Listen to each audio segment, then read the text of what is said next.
बूटे ते कई तरह के देखो कि फल लगे दे होंदे बूटें पर ये बूटा देखो सुक्के दा बूटा दिखा दे तुस सुक्के दा ते उप्परा बड्डे दा सुक्के दे बूटे पर दिखो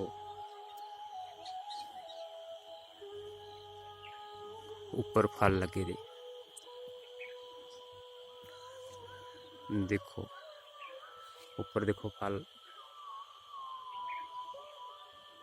देखो ये कैसे लाल लाल लाल किस्म के लाल लाल फल आड़ू दे लगे दे सामने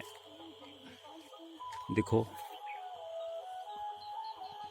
ऊपर पूरा ठीक ढंग कन्नै देखो कि पूरा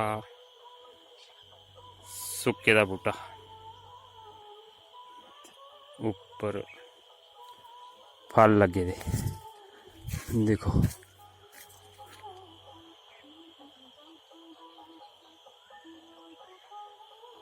आड़ू दे फल लाल लाल फल देखो उप्परा दा बूटा फलै कन्नै भरोचे दा देखो किन्ना मतलब कि इत्था तां बिल्कुल गै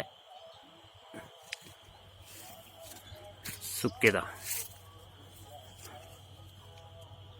बिल्कुल सुक्के दा बूटा ऊपर इसी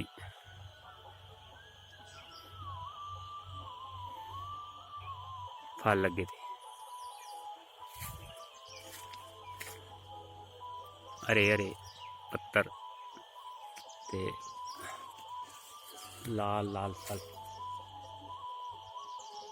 ये देखो लाल लाल फल बाकी बूटा पूरा गै सुक्के दा ते ये जनेहा बूटा वैसे कोई नहीं होंदा वैसे लाल लाल फल लदोए दा ते इत्था पूरा सुक्के दा।